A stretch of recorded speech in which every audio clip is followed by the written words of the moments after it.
I mean, shortly after his rally on Friday night, the one where he called the Democrats out for their accusations about him, the media misinterpreted it and initiated a kind of stampede, if you would, led by MSNBC's Brian Williams and Trump hater Micheal Moore. Watch.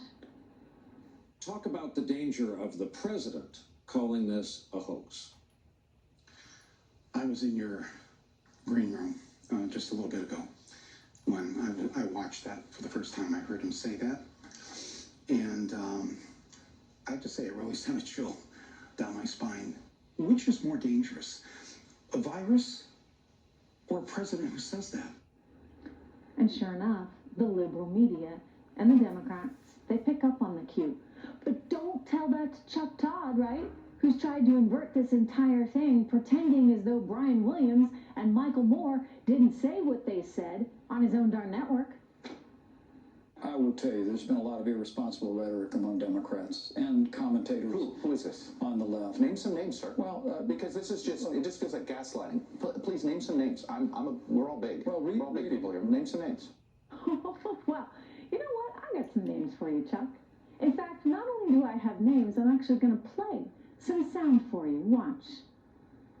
They were trying to blame Democrats, and we saw the president even call it a hoax from the rally stage that night. He was pressed about his comments at a rally Friday night where he called coronavirus a Democratic hoax against his presidency. The idea that Donald Trump said just several days ago this was a Democratic hoax, and what in God's name is he talking about? What in God's name is he talking about? Has he no shame? So there you go. Chuck Todd. Might help you watch a little TV. Maybe read a few papers. Hey, maybe even watch your own network. Now, for the record, this is what they were responding to. Watch. Now the Democrats are politicizing the coronavirus. They tried to beat you on Russia, Russia, Russia. They tried the impeachment hoax. They tried it over and over. They've been doing it since you got in. And this is their new hoax. You get it, right? The Democrats and the way that they have politicized the virus to try and help themselves, that's what the hoax is. Let's play it again. Now the Democrats are politicizing the coronavirus. They tried to beat you on Russia, Russia, Russia. They tried the impeachment hoax. They tried it over and over. They've been doing it since you got in. And this is their new hoax. So, in fact, what the media did, as they like to do with this president, is they took it all out of context. You know, just as they've done with headlines like, let me share, CNBC's Trump says that coronavirus is the Democrats' new hoax. Then USA Today saying Trump says coronavirus is Democrats' new hoax in ruckus rally in South Carolina ahead of primary. You know what? That is just irresponsible. It is inexcusable. You do not, as a journalist, take comments out of context. Very few people seem to understand that these days. But occasionally, you get a few Lone Rangers out there.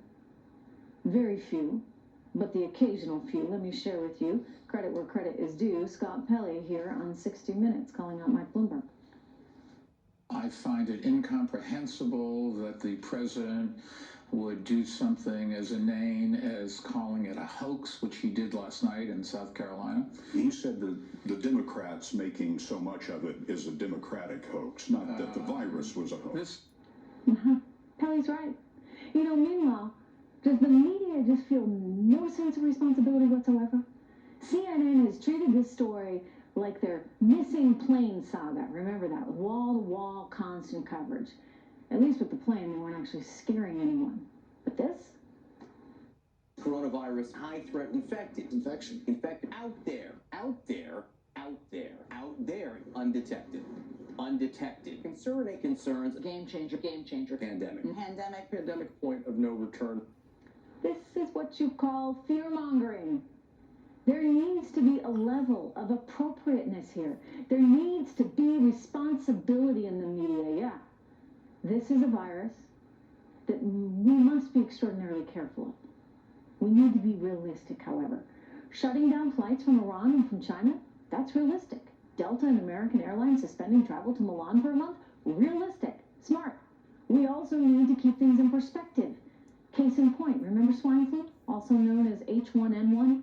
The World Health Organization reports that based on one study, at least 1 in 5 people worldwide, 1 in 5, were infected with swine flu during the first year. More than 12,000 Americans died. Coronavirus looks very different right now. Roughly 80 cases have been confirmed in the U.S., and there have been, tragically, I believe we're up to 6 deaths. I'm going to confirm that with my control room right now. 6 people that have died. Very different. Very, very different. The reality is, you've probably got a better shot of winning the lottery at this point than getting the coronavirus. Not to say you shouldn't be careful, and you've got to be careful. Caution should be urged. But, we don't need to drive ourselves crazy here, totally insane. Heck, there's a run on hand sanitizer and masks at drugstores all across America right now. The shelves are clearing out. My local CBS doesn't have any hand sanitizer. That's crazy, right? As a nation, we need to be smarter than this. There are Democrats and members of the media that want our nation to reach this level of hysteria that would doom our economy because they want Donald Trump out of the White House. He is lying his off about it. It is going to get worse. And then instead of fixing the problem, your president is going to sulk. By the way, when the virus gets bad, he's going to declare martial law. So let's be honest here, right? Let's call their bias out for what it is. And remember, America will get through this. We got a lot more show tonight. Coming up, Hollywood far-left loonies love to threaten the president's life. I have thought and also